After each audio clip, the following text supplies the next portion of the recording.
Hello, I am Anvesha, and welcome to the third episode of this five-part livestream series where we focus on the Wolfram High School Summer Camp experience. In today's live stream, we're going to take an in-depth look into some of the projects from this year's virtual Wolfram High School Summer Camp. Today, we're joined by Logan, Jennifer, Yorick, and Justin. I guess let's just get started with the introductions. As I mentioned, I'm Anvesha Das, and I'm a high school senior from Kanpur in India. I attended the Wolfram High School Summer Camp in person in 2019, and following that, I was a part of the Wolfram Emerging Leaders Program in 2019. I'm currently a Wolfram Student Ambassador. I was also a presenter at the Tech Conference this year. Now, perhaps we can all just go around and introduce ourselves. Logan, do you want to start off? Yeah, I guess so. I'm Logan. I am high school student currently. I was a Wolfram Summer Camp student this year, 2020, and I'm also in the Wolfram Emerging Leaders Program this year. That's great. Jennifer? Hi, I'm Jennifer. I'm a high school senior from Texas, and I attended the Wolfram High School Summer Camp virtually in 2020. That's great. Yorick? Hi, I'm Jorik, and I was in the Wolfram Summer Camp 2020 as well. Currently, I'm part of the WELP program and of the Junior Research Affiliate program at Wolfram, where we do nice science projects and write papers and that stuff. That sounds really cool. And finally, Justin. Hi, I'm Justin. I'm a junior in California, and I was also part of Wolfram Summer Camp 2020. And I'm a part of Wolfram Emerging Leaders Program as well.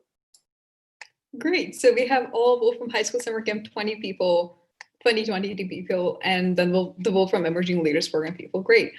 So before we dive into the projects, I thought maybe we could each talk a bit about the summer camp experience.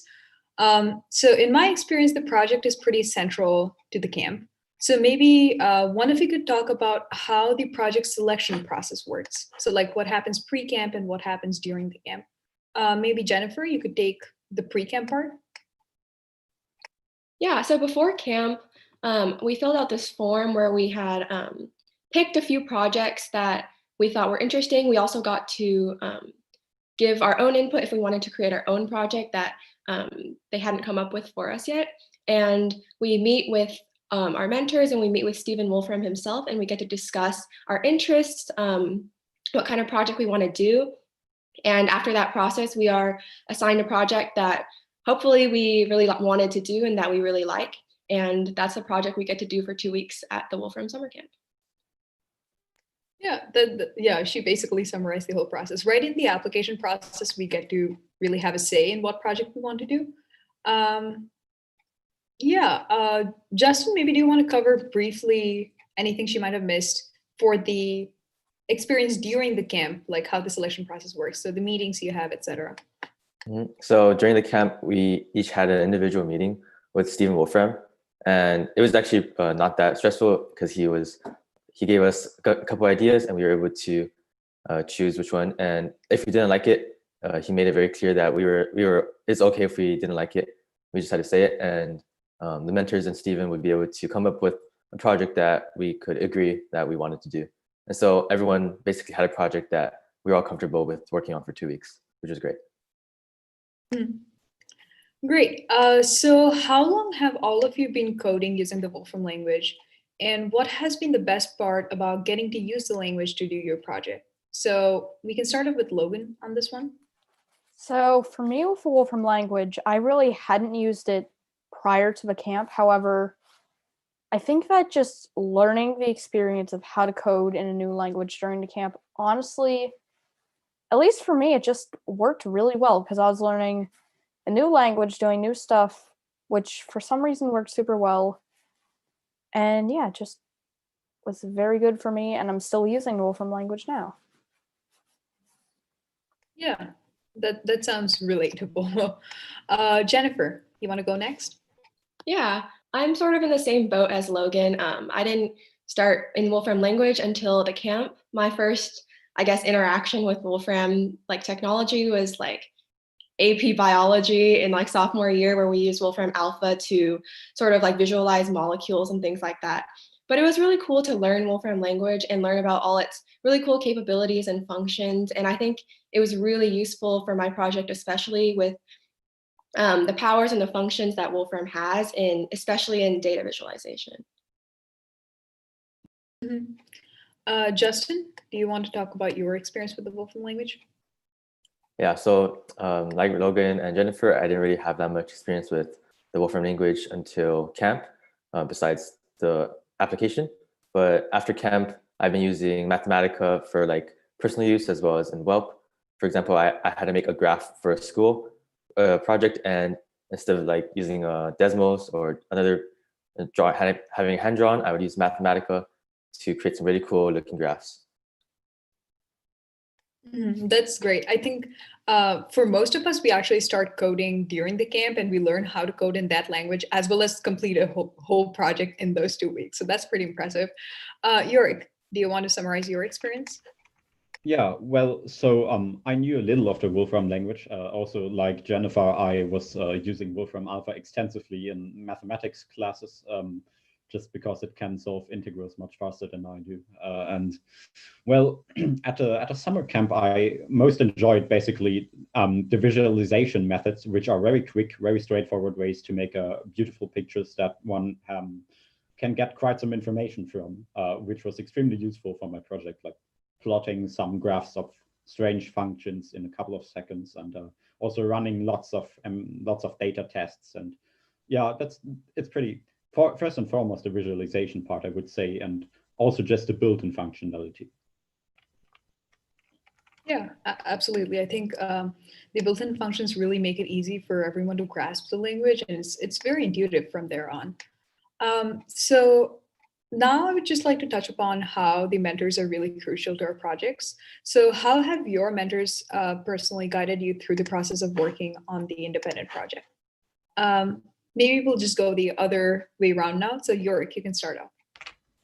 So I had to admit that first, actually, I didn't really understood what the objective of my project was, and I thought I should do something fairly theoretical and mathematical. So I started trying to do this, and it turned out to be really hard. And my mentor, Peter, hopefully, well, not hopefully, but helpfully told me that we are here to do sort of like computational stuff, empirical analysis, and this really nice term of theoretical experiments that I have learned at the Wolfram Summer Camp, which is this new way of doing science, which involves basically replicatable experiments by just running simulations of abstract systems in a computer. And actually for teaching that, and also for some mathematical issues, and also for writing it down and telling us how to write computational essays, Peter was extremely helpful in my opinion.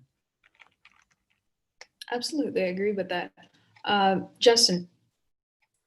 Yeah, so my mentor, Steven Schroeder, he had a really big helping hand in like throughout my project from the beginning. When I was thinking of approaches to take, he would give me like I would bounce off ideas to him, and he would give me like pros and cons and what obstacles I could expect. And it really helped because he was also he majored in geology, and my project was very centered upon geology, so that was great. And when I ran into obstacles throughout the project, like bugs or just theory problems, I could ask him about them, and he would give me approaches as well. That's really nice. Jennifer. So like Justin, I also had Steven Schroeder as my mentor.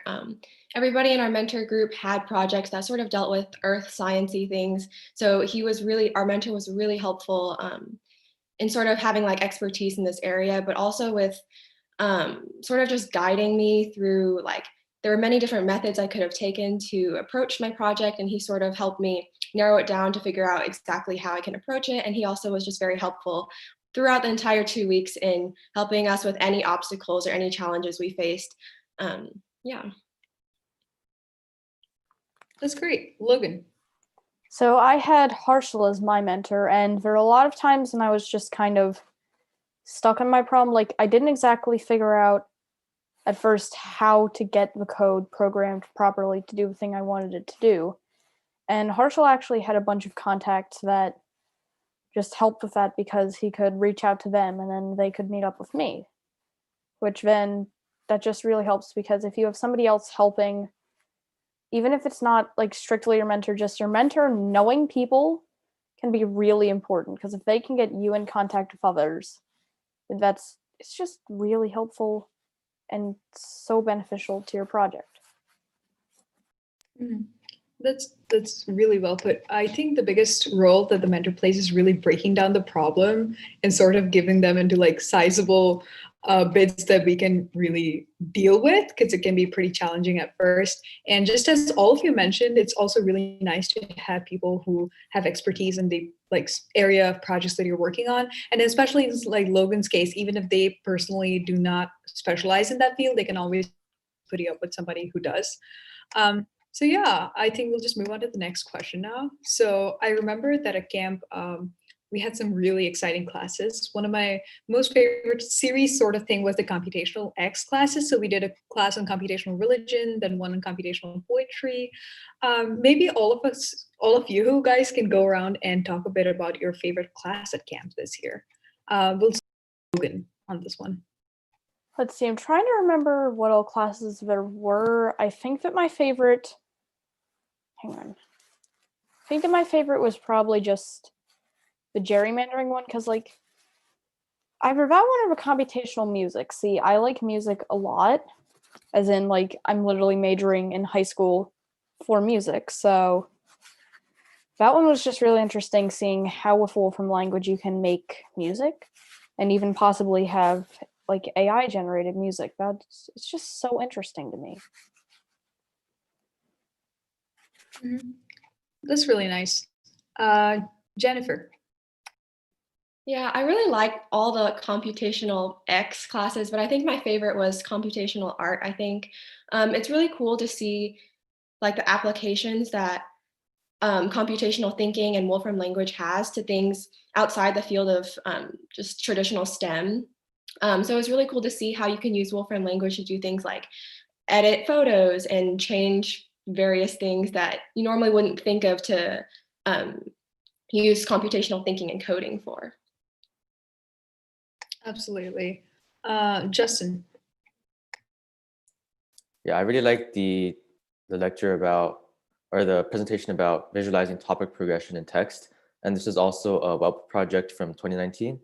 And this is really cool because I could see like how I could extend my project beyond camp and with the group of people as well. And their project was also really cool. It was like separating a book into separate chapters by computational coding. And yeah, that interested me a lot. That's really nice. Yorick. So of the lectures that we had at camp, I personally also found the computational art most interesting. Also because it was very easy to see results and they look beautiful. Well, yeah. So and from the presentations that some of the alumni gave from last year's camp, I quite enjoyed the gerrymandering talk too, because they basically use data science to uncover maybe voting problems and gerrymandering. So that was quite an innovative use, I think, of Wolfram language and computational stuff, and I really liked the idea. That's really nice. I think the best part about these classes is that they open you to like various ideas you probably didn't know even exist. Like especially the computational X like set of classes was pretty great. So yeah, have you guys worked on extending your project? So I know a lot of people from my batch kind of worked on their project for a long time after the camp. So maybe we can start with Yorick on this one. Yeah, sure. So I actually extended it quite a lot after the camp because I wasn't nearly finished. And there was this nice opportunity to become a junior research affiliate at Wolfram and to enter the WELB. So I thought that might be a very good way to improve it. And after some meetings with Stephen Wolfram, I sort of had the new goal, the new, more recent goal of the project, because I answered the original question, but I didn't want to stop, and it turned out to be really interesting to look at how those multi-way systems that I investigated grow, and all that kinds of phenomenon. And also, yeah, currently I'm trying to write a mathematical paper on that, but it's not entirely done yet. That's actually really awesome. I just wanted to clarify one thing at this point, is that the junior research affiliate program that you talked about, it's a part of the Wolfram Physics Project, right? Yes, yeah, exactly. Mm-hmm. So yeah, that's awesome too. It's really great that people from the camps are getting involved in the Wolfram Physics Project. So yeah, that's really cool. Justin, would you like to talk about your project here? Sure. So I felt like my project, I really enjoyed making it, but I felt like after camp that I had already worked through the duration of the project and I wanted to move on.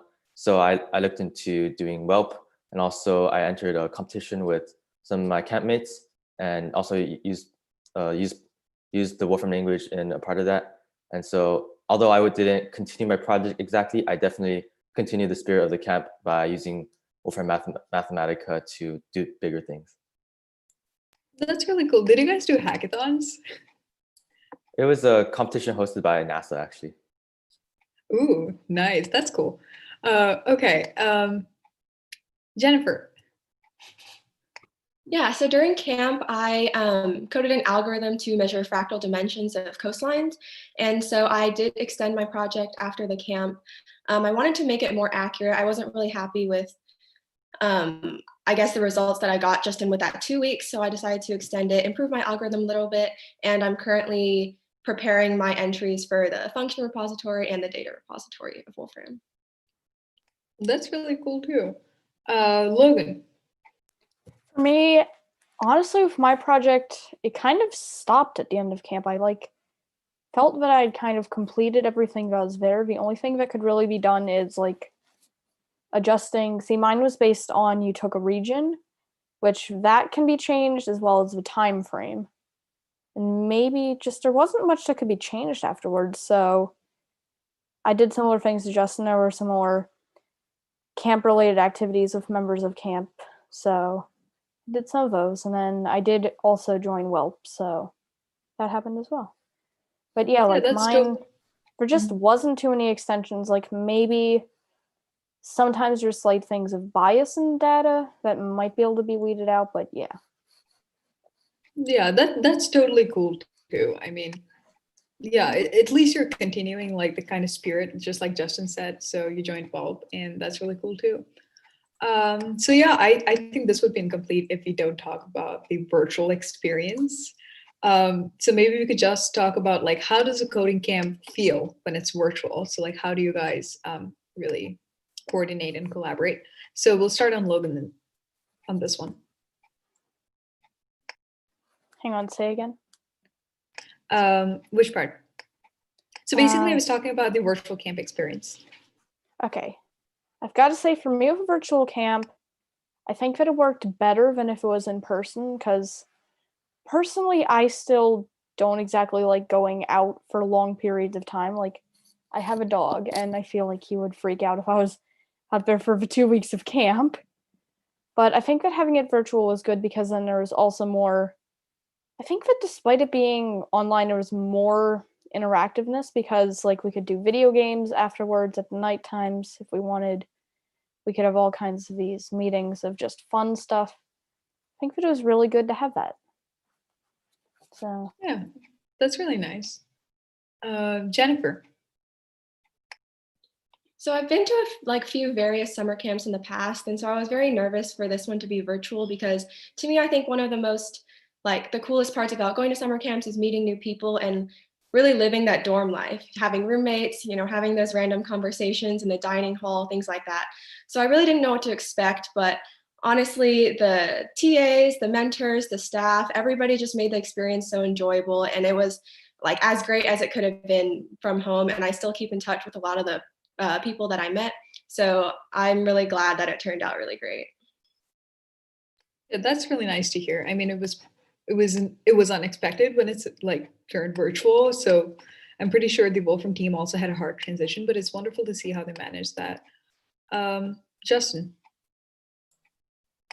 Yeah, so this was actually my first summer camp, and so I didn't really have another experience to compare it to, and it was also a new experience, but definitely exceeded any of my expectations that I did have, even though it was virtual. So all the activities, they were planned really nice, and I had a lot of fun. And it was really easy to talk to new people as well. We held like proximity voice chat meetings where we could meet people, talk to them about anything we wanted, and also like game nights.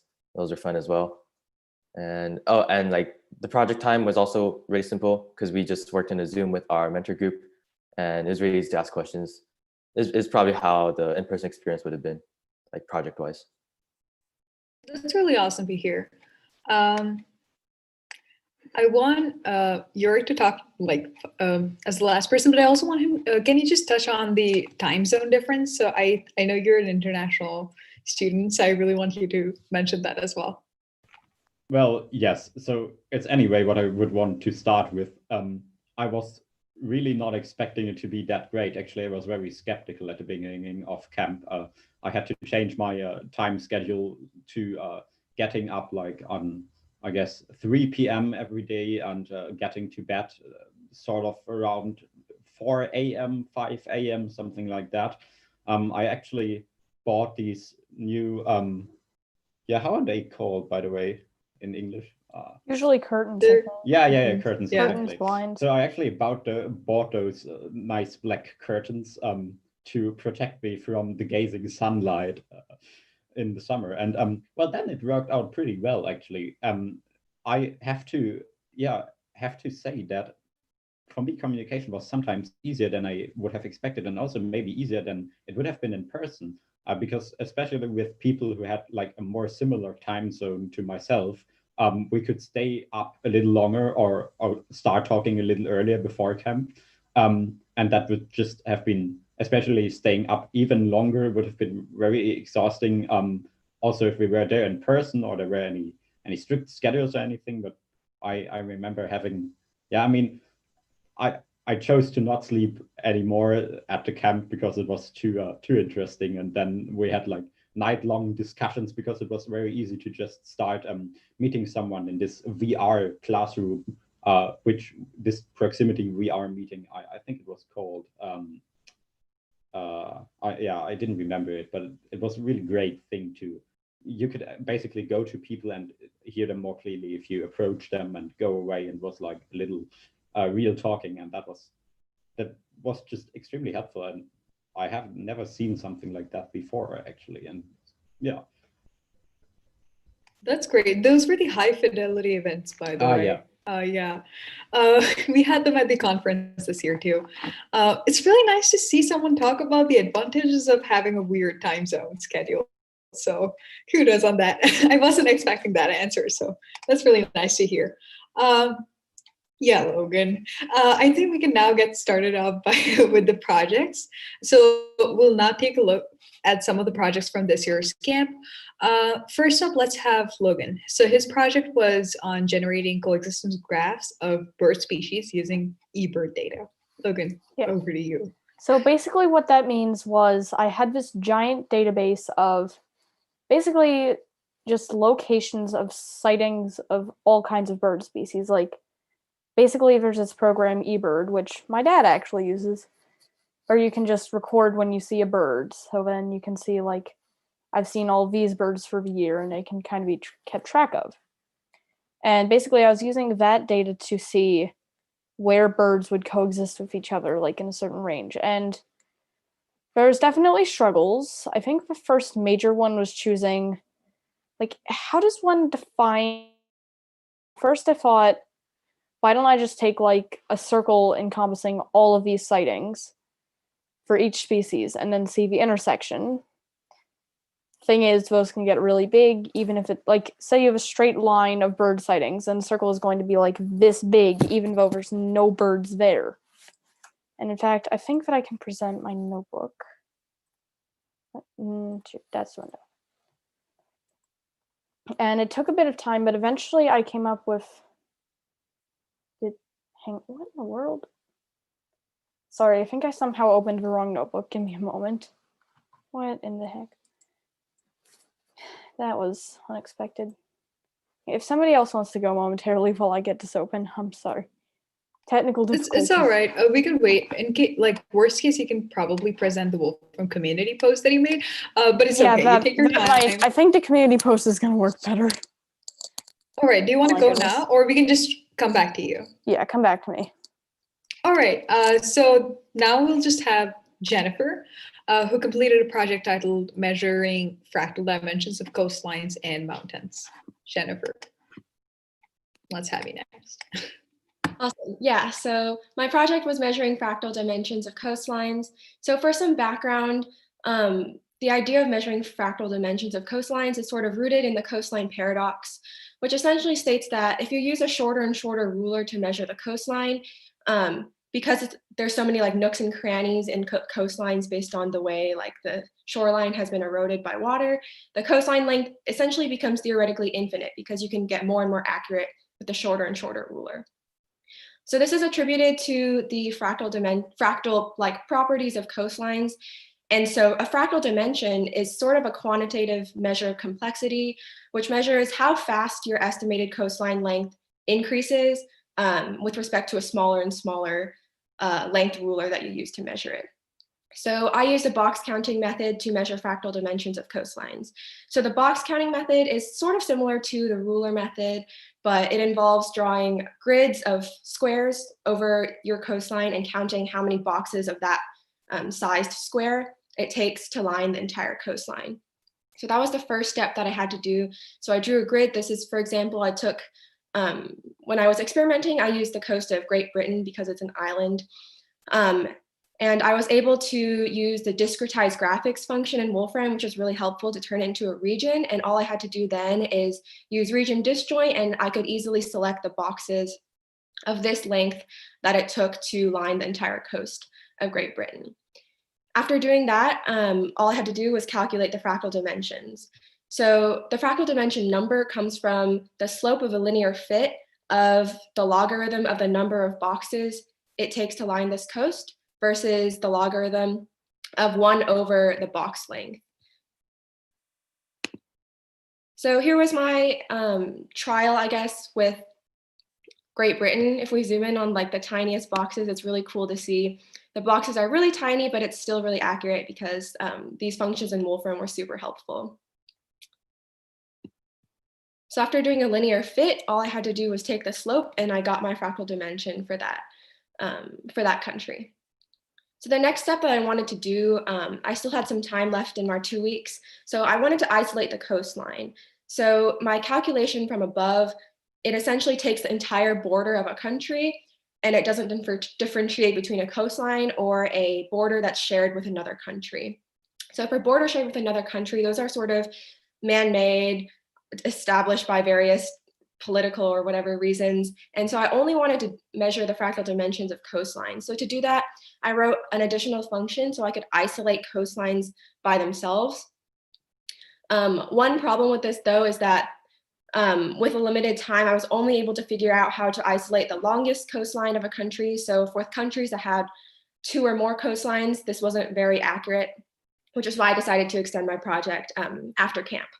But during camp, I figured out how to extract just the longest coastline. So for example, this is Norway, and right here it borders with another country, so I took that out. After that, this is another example with Russia. After that, so I was able to do my box counting method on only the part that's actually a coastline and sort of disregard the parts of the border that are shared with other countries. And then my fractal dimensions for my countries changed a little bit, which allowed me to get a higher degree of accuracy for that.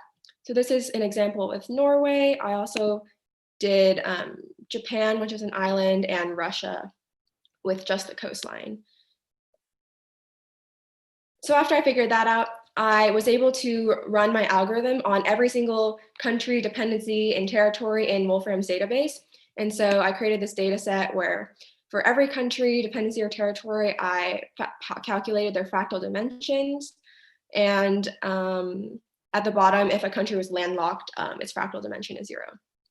So it was really interesting to look through this data and see I guess, the results. And so I got that Guinea-Bissau, which is a really small country off the coast of West Africa, had the highest fractal dimension.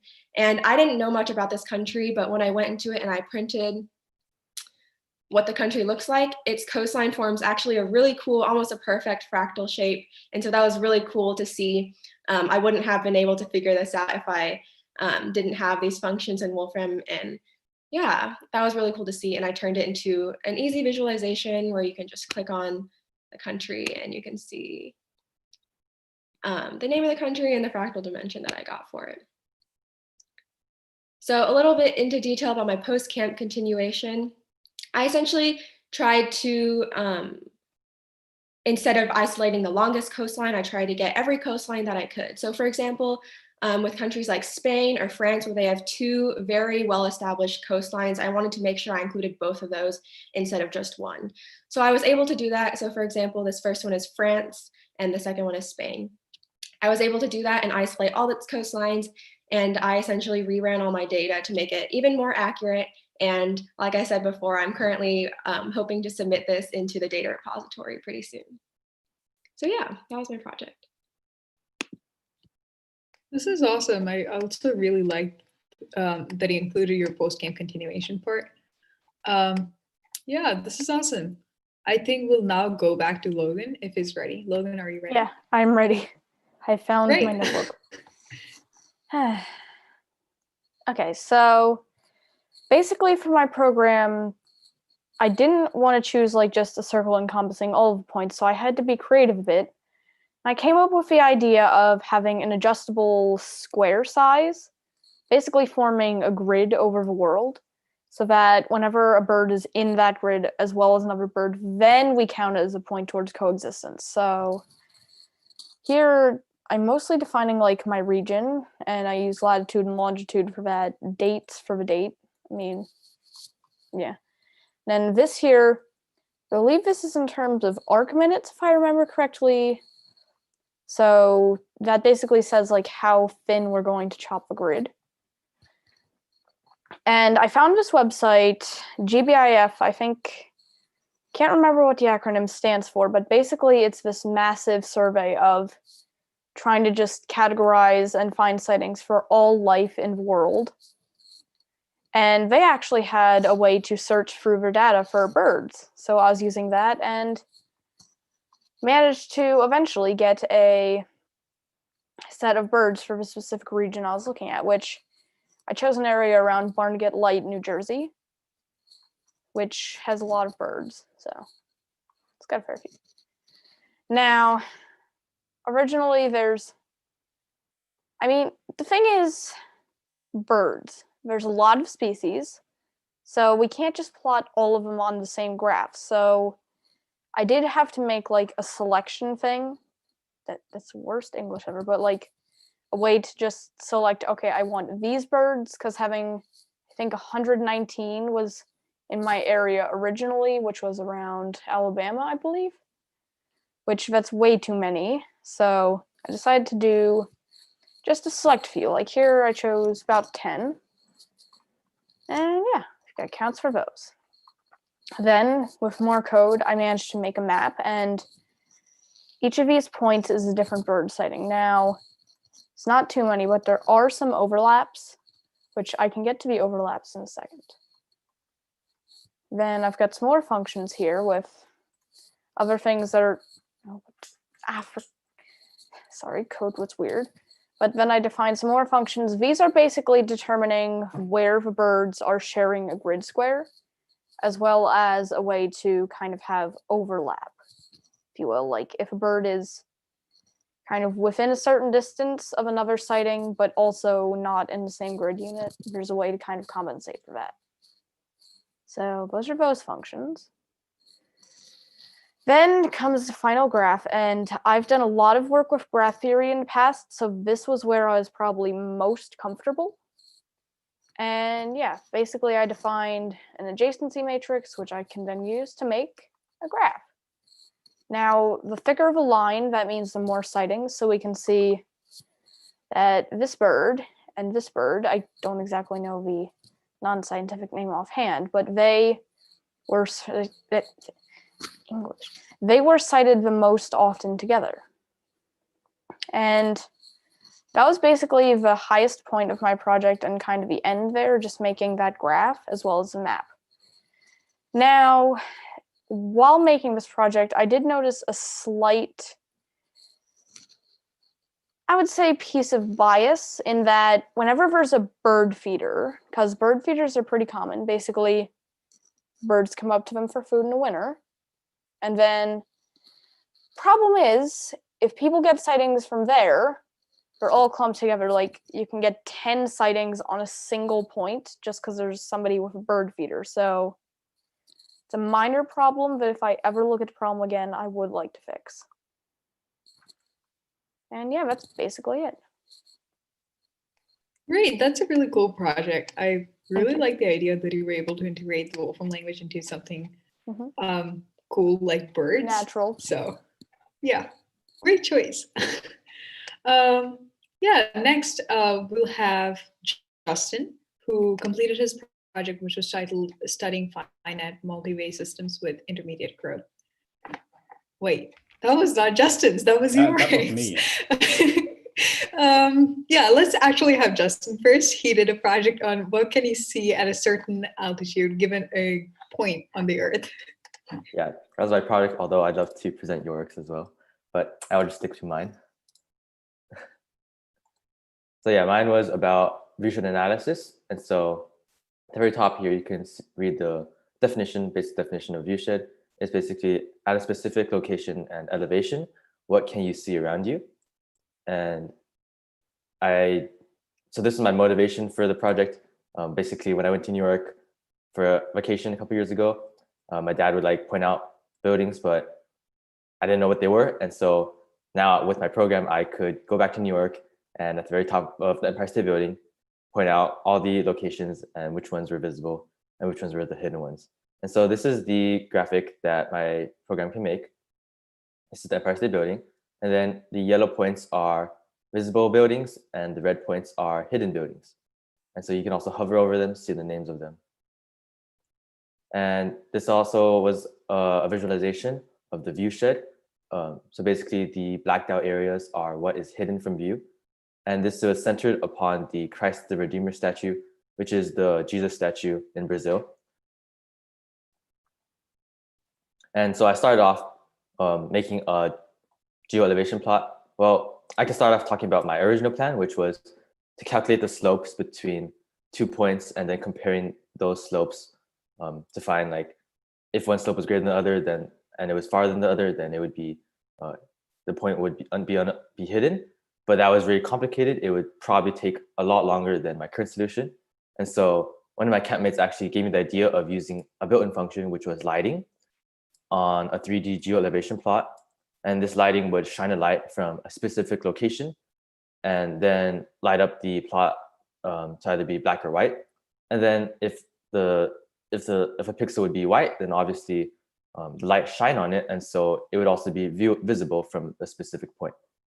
So this is how first I had to start off finding the bottom left and top right of my location and then getting the elevation data for it and finally plotting it. And so this is the geo-elevation plot of New York again with no lighting yet. And now here I added all the lighting to it. You can see as I move it around, there's some darker areas because the light is shined from the center of the graph. And so it gets darker as you go out. And then this was just an orthographic view. So this is a bird's eye view, which is what I wanted to binarize. And then this picture is the orthographic view, but binarized. And so binarized basically it transforms every pixel in this picture into either white or black based on a binarized threshold. And then using the binarized plot of just black and white, I can make the white pixels transparent and overlay it onto a satellite image of the region. And this produced a really cool picture like the one you saw above, where you could very easily see like, oh, this lake right here, it would be visible, but this right here, this black region right here would not be visible. And it also matched up pretty nicely with the satellite image. And finally, the last part of my project was plotting the buildings, famous buildings, and categorizing them as visible or invisible or hidden. And the problem here was in the picture of my binaries plot, I had to find a way to convert each pixel to its real world location. And I only have each pixel's pixel row and pixel column, but I need to convert it to latitude and longitude so I can compare it with the real world data. So I had to write some equations, I skipped it, right here, to convert rows to columns, and rows and columns to latitude and longitude. And this was just some y equals mx plus b equations. So it was not too difficult. And then once I was able to do that, I would just loop through, find all the geographic entities in the region and sort them into two lists. So basically, the visible entities would be all the entities where the coordinates are in a white pixel, and hidden entities are buildings where the coordinates are in a black pixel. And finally, using those two lists, I could plot them on a map of the region. And these are some graphics of how I did that.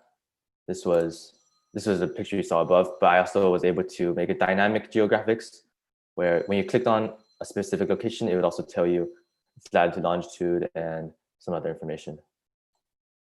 And finally, I made a GUI to compress everything into one function.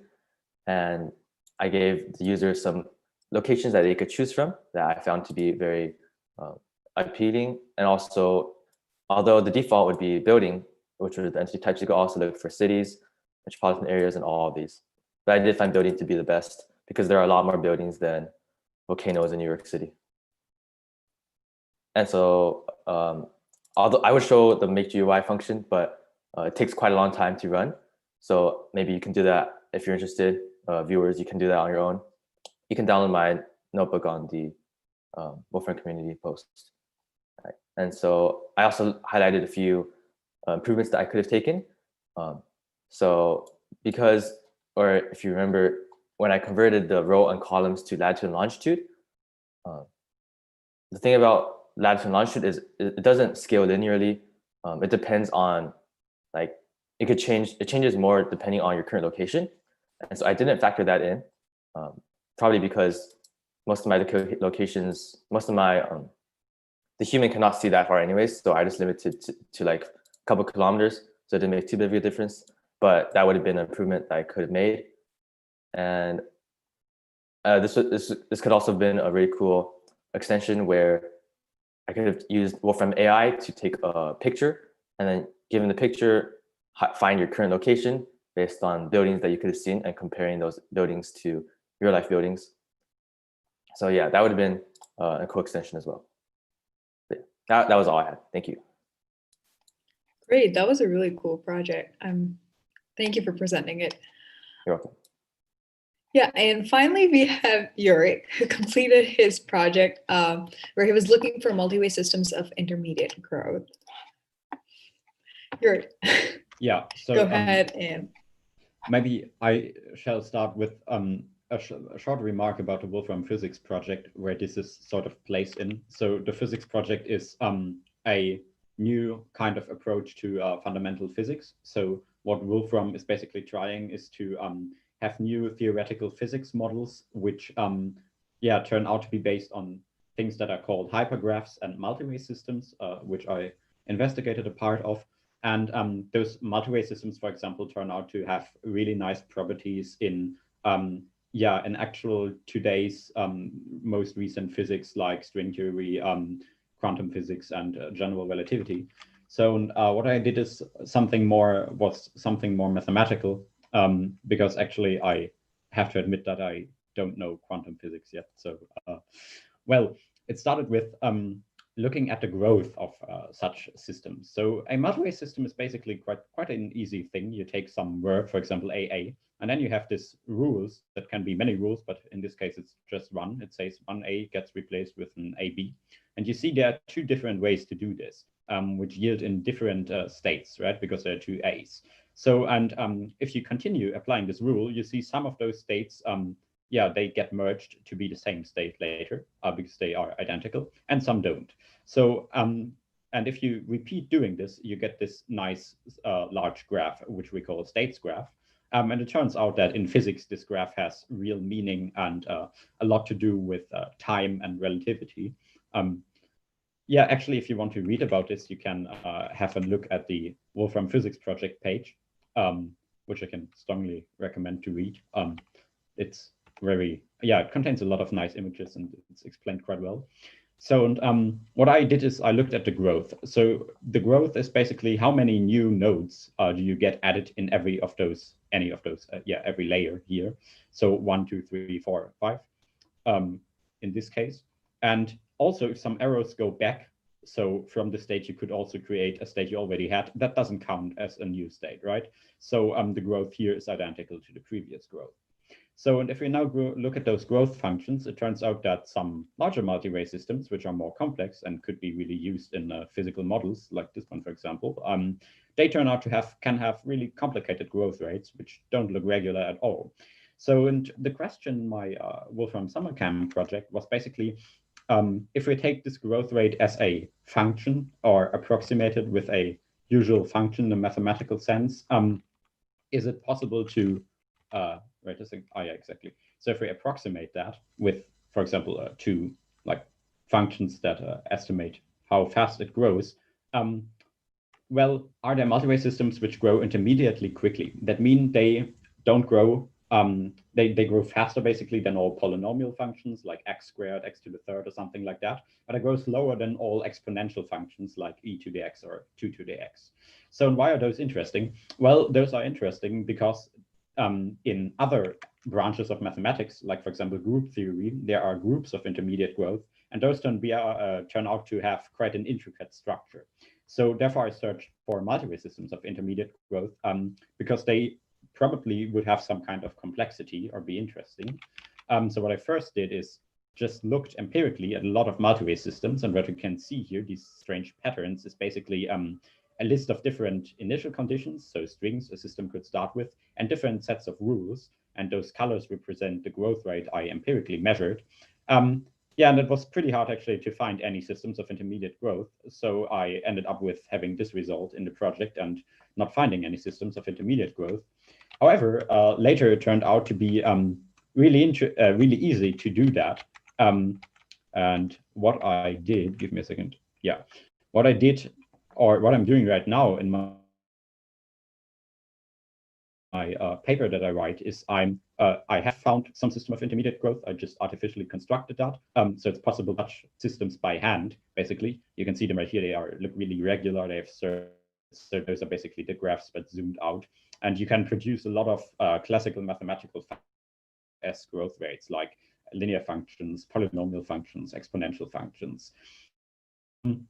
So, and the main conclusions I have right now are, first of all, that those multi-ray systems, yeah, they have sort of a computational strength or power.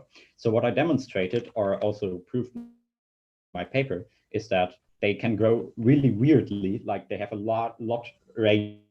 great range and diversity of growth functions. For example, this one with those strange spikes. And what they can also do is they can grow extremely slowly. So you can take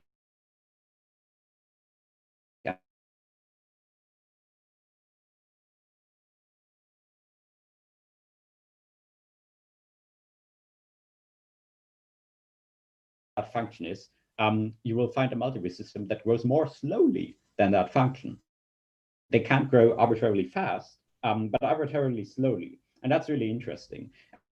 I found some mathematical results like that, which seem to be very abstract, meaningful at first glance.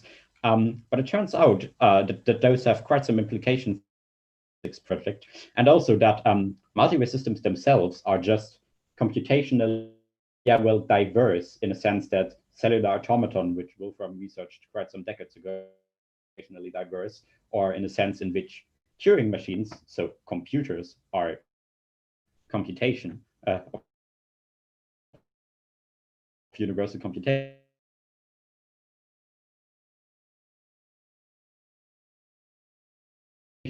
Need to be a string, and then you replace and count how many replacements are possible. A system as simple as that can produce extremely complicated growth rates. And that's what I'm on right now. And in some months, I hopefully have that paper out. And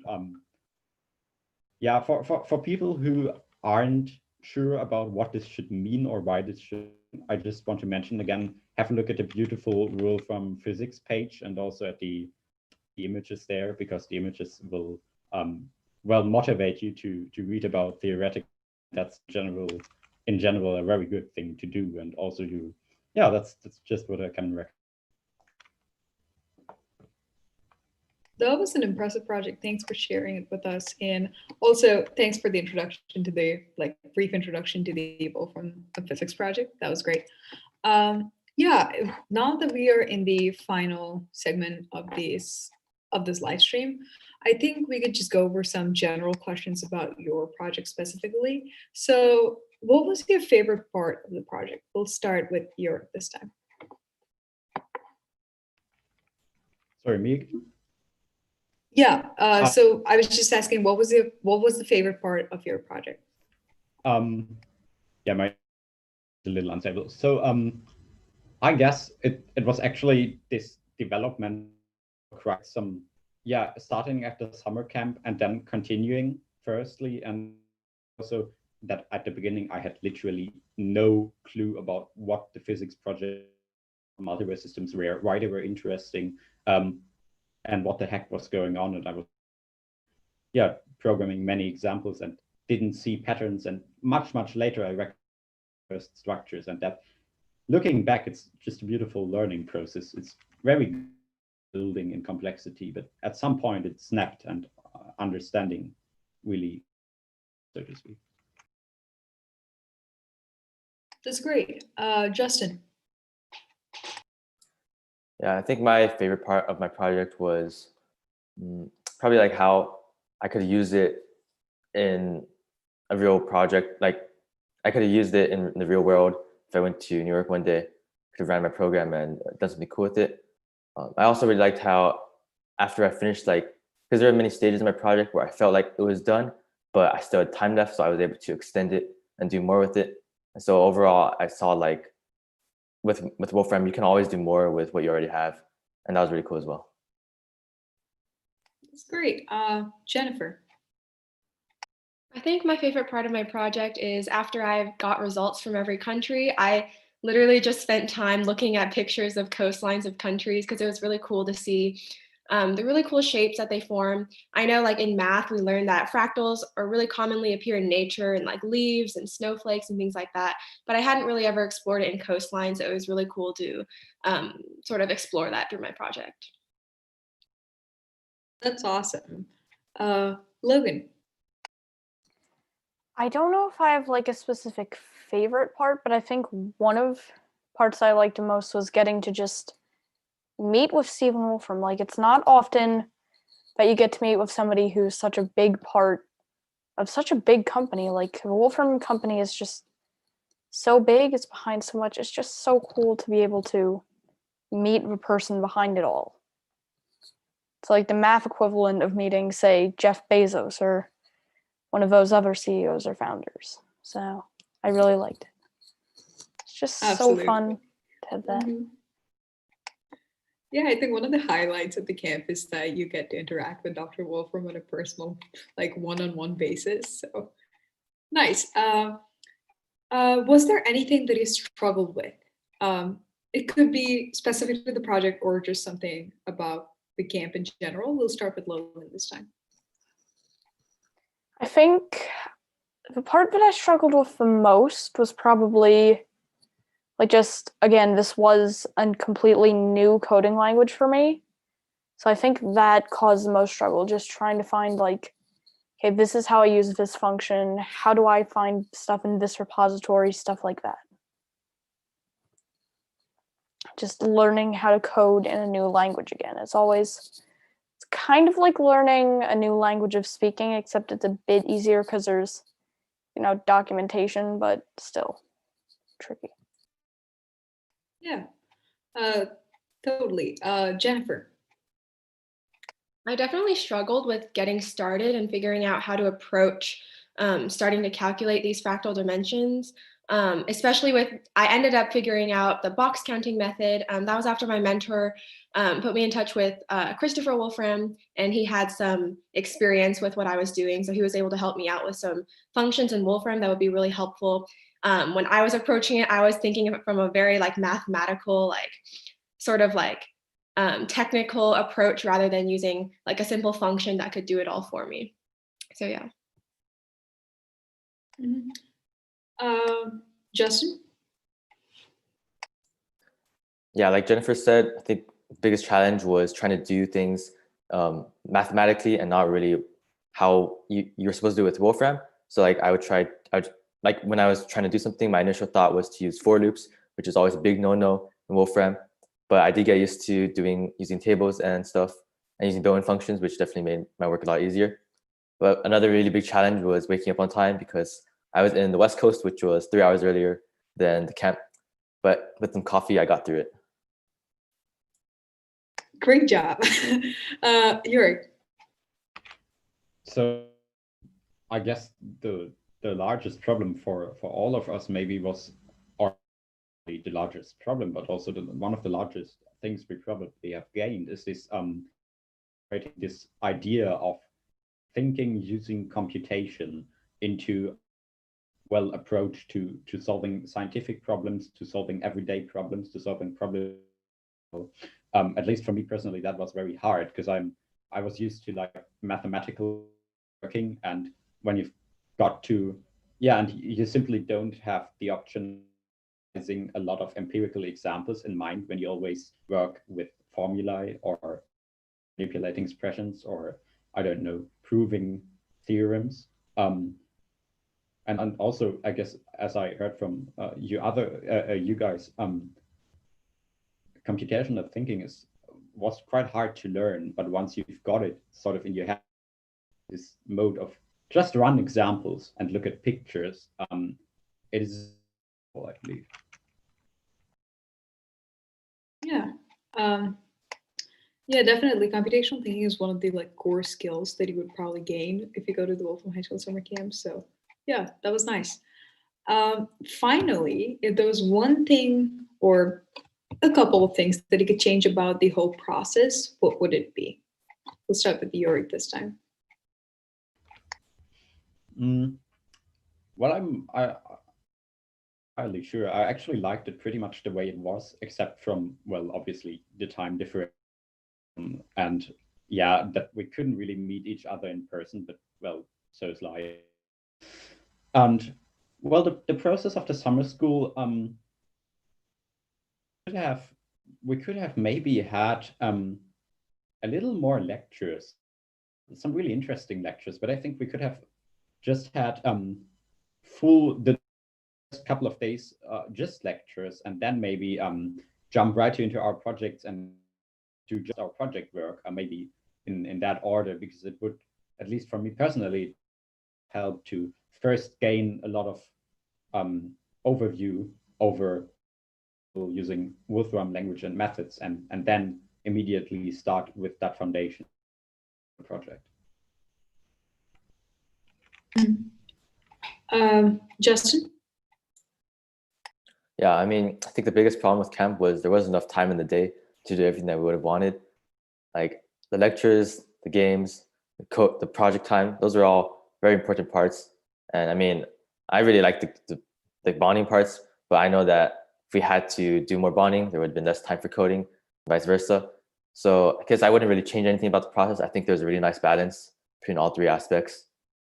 Yeah, I guess in the future, maybe extend camp time. That could have, but that would have also made me a little bit more tired. So it's all balance. Yeah, that's great. Jennifer? Yeah, going off of what York and Justin said, I think I personally faced a little like Zoom burnout from having to be on a screen all day instead of being in person. That's just a side effect of a virtual camp, and there's nothing we could have really changed about that. Like there were some social activities that I really wanted to go to, but I didn't want to be in a screen anymore, so I took a nap instead. But overall, like I wouldn't change my experience. I had a really great time, even though it was virtual. Yeah, that's really nice. I think Wolfram did a great job with the virtual camp experience. So Yeah, Logan. I really agree with what Jennifer and Justin said. Like, I really liked it. Maybe a slight bit more bonding, but everything about it was really good. I don't have that many suggestions. It's just a really good experience, and I'm very thankful that I had it. That's great. Yeah, with this, we are actually at the end of today's live stream. I would once again like to thank Jennifer, Yorick, Justin, and Logan for joining us today and walking us through their projects. I would also like to thank our audience for joining us, and we hope to see you in our future episodes.